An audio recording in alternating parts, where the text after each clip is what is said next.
This is me headed to the studio. It's been a while because I was traveling to do a mural project. Then I came home and I was a little under the weather.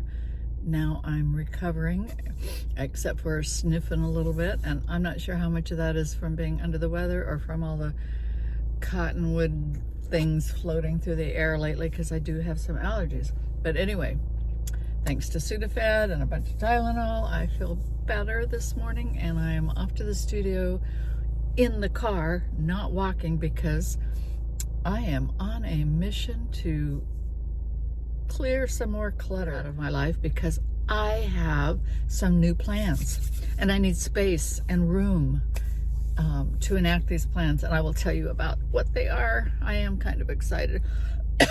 All right, man, I just saved myself a world of hurt.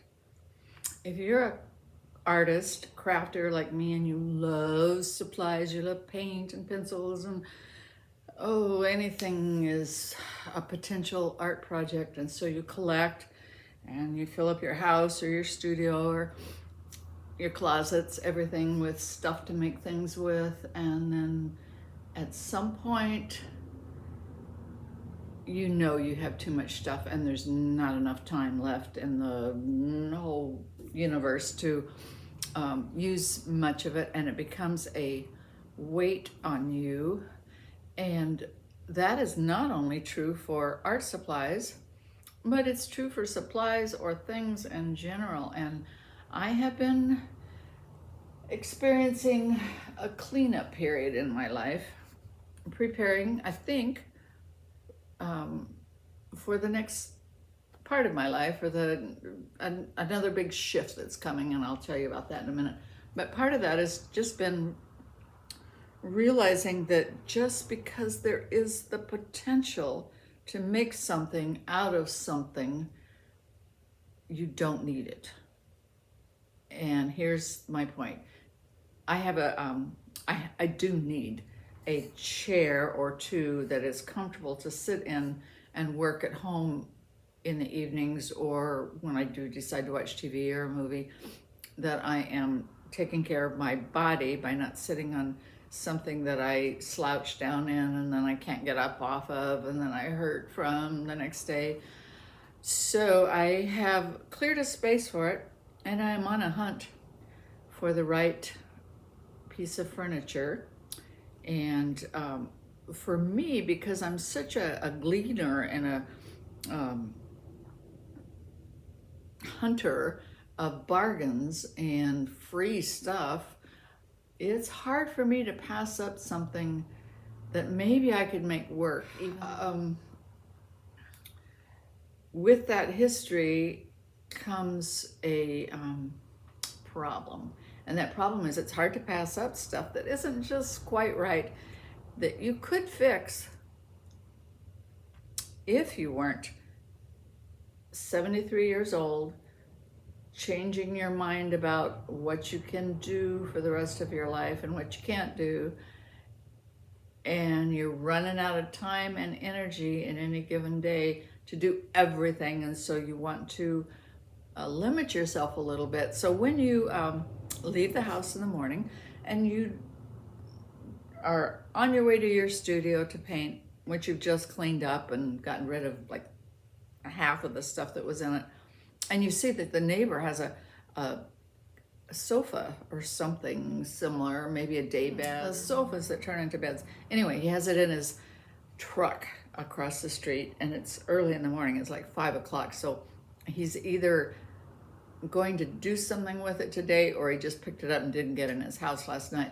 But ding, ding, ding, ding, ding, I want. Oh, it's not the right color. Oh, in fact, it's two of the worst colors for me ever, but it's probably free. And it's heavy. It looks heavy. Oh, well, maybe I could get some help bringing it in. I know that was not the plan. It was only light stuff coming into my house. I didn't really want a sleeper sofa. I wanted 2 chairs. Oh, well, maybe I could make that work. It's free. Remember, it's free. And something stopped me. Thank heavens.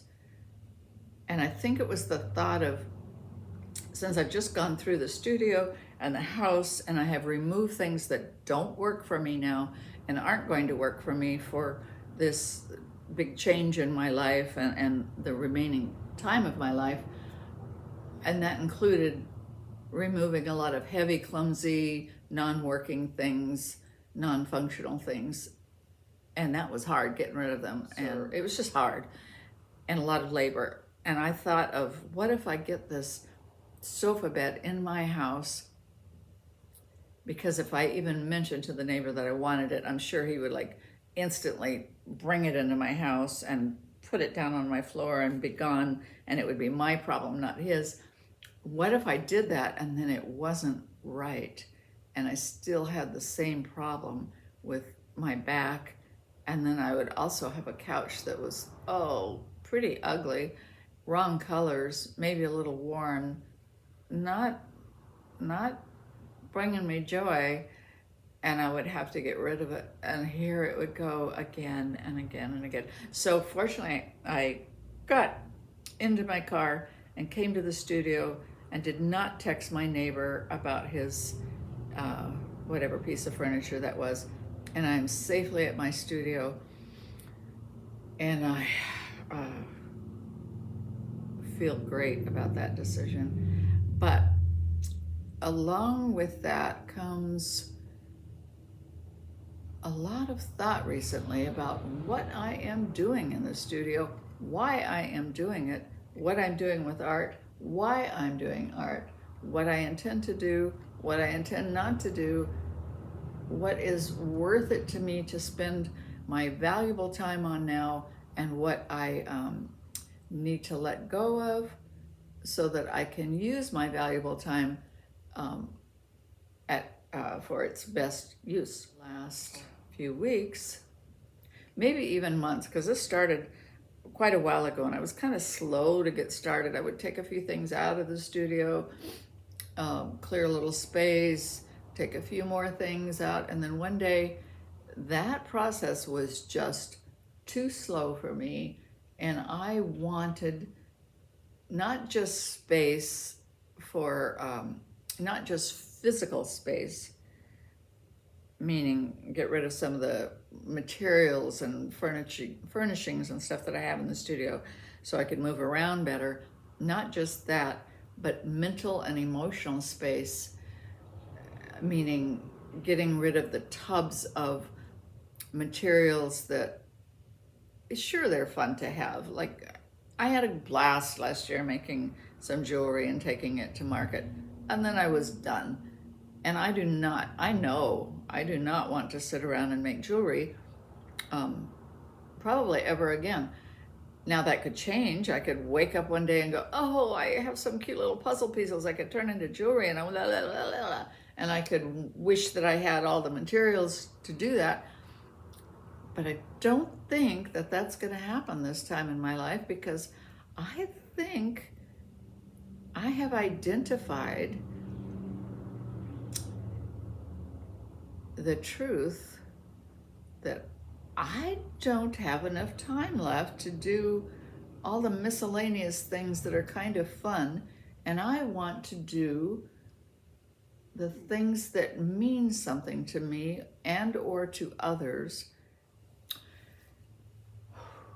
As an artist, I can be just a little isolated, happily isolated, because I can amuse myself with just about anything in the studio or out in the world with my art supplies by myself, observing, playing with materials, making something, drawing, painting. That's a happy time for me. But I am recognizing that way too much of my time in life, in the studio, in my art world, and in my personal life, is spent amusing myself alone. And I miss the collaboration, the physical collaboration, not just connecting with people like here, over art, things around art, and making something artistic and having an experience around that artistic making that builds our sense of community together, or our connection together. And it could be one person, it could be a whole bunch of people.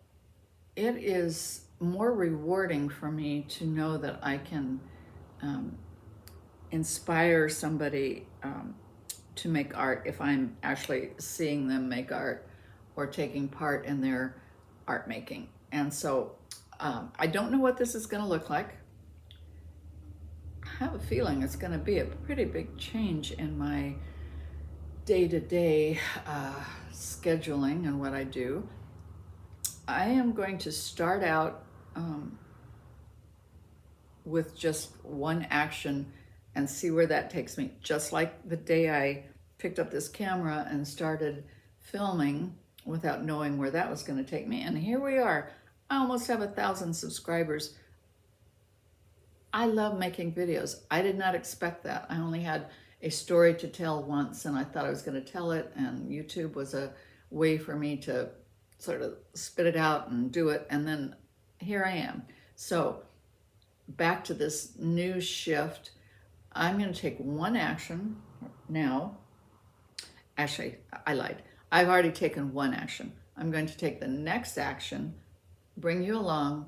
We'll see what happens and see what develops out of that. The first action I took was, I have cleared out some stuff in my life.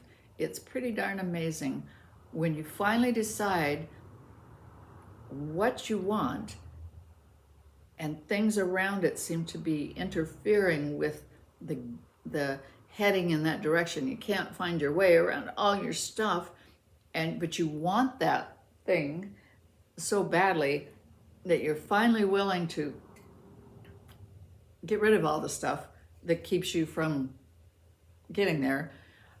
Oh, it's a great feeling. This studio is lighter than it's been almost since the day I moved in, when it was empty.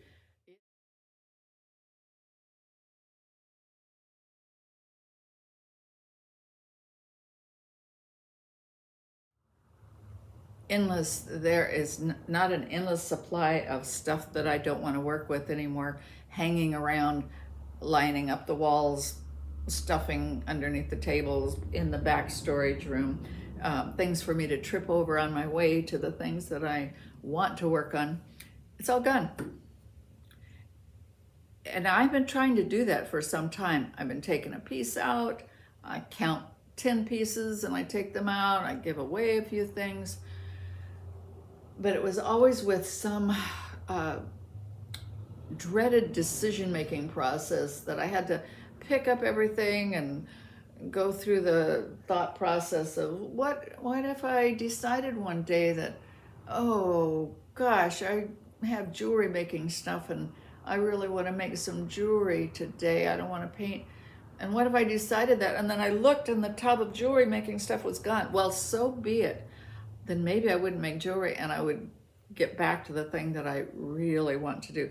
So gone, jewelry making gone, stuff, paper mache stuff gone, crafting stuff gone, a whole bunch of frames gone that are not going to frame anything I'm going to make. I'm really excited about this space and this new direction. So that was number one. Number two, here's the biggie. Now, I can't do it for a couple of weeks, but I am going to start going out into public with some art supplies, and somehow or another, haven't quite designed this or figured out the first baby step, but I'm going to invite others to physically come along with me and make art, either their own art, or if they want some encouragement, I could bring a few materials. Inviting you or anyone to join me. If you can't join me in person and you're a YouTube channel subscriber, you can join me there. I might make this invitation and maybe no one will show up the first time or the second time or the third time or ever. Maybe I will learn that this is not the direction that I am meaning to go on, but it won't. Nothing will be hurt in the process of me stepping out into public to make art, and it will only help me and perhaps entice some others to join me. I hope so. I think this is a really good direction.